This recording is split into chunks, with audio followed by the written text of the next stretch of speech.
Hello and welcome to the Housing Minute. My name is Samuel Gunter and I'm the Executive Director of the North Carolina Housing Coalition. And today we're still in a federal shutdown.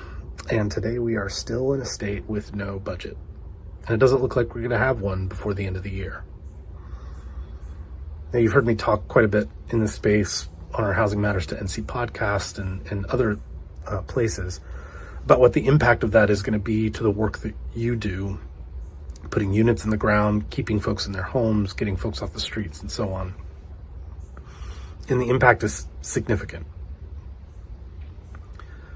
But as we are looking at November careening towards us, and we are still in a shutdown, and as many of you have been reading, we are facing the loss of federal food assistance. I think it is important for us as housing advocates to remember that this is a housing issue as well. Many of you heard me say this at this point, that housing affordability at its most basic, if you wanted to simplify it down to its most basic, it's a math problem with two variables. How much does your housing cost? And how much does your household make? And you can move either or preferably both of those variables to get to affordability. We spend a lot of time talking about the housing cost side. How do we move that? How do we move it through supply? How do we move it through subsidy? How do we move it through policies that impact family stability and housing and so on? We don't spend as much time talking about the household income side, but it is incredibly significant. And when we talk now about facing the loss of federal federal food assistance for folks across the country, it impacts that side of the ledger.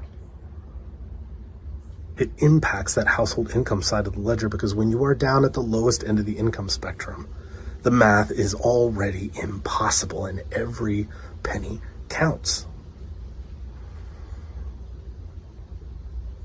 And so this is a housing issue. This is our issue as well. So as you are going about your day, talking to your friends, your neighbors, your colleagues, to your elected officials,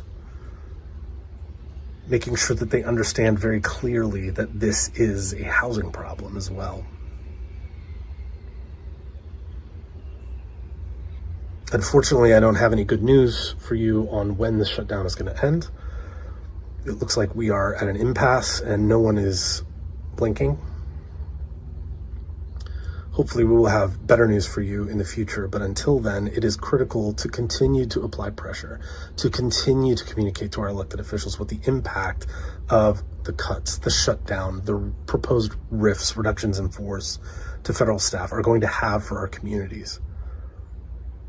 We've seen it throughout this year, as from all the way back to the federal funding freeze memo at the beginning of this administration, that when pressure is applied, when folks who do this work day in and day out in communities across the state, across the country, are pushing their elected officials on the real impact of these decisions, things can change. The environment shifts and we can see some things break through.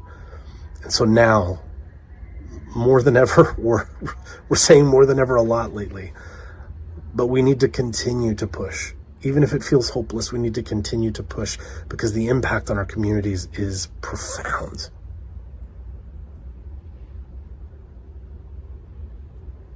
As always, thank you for the work that you do. Thank you for the difference that you make in your community. And we'll see you next time.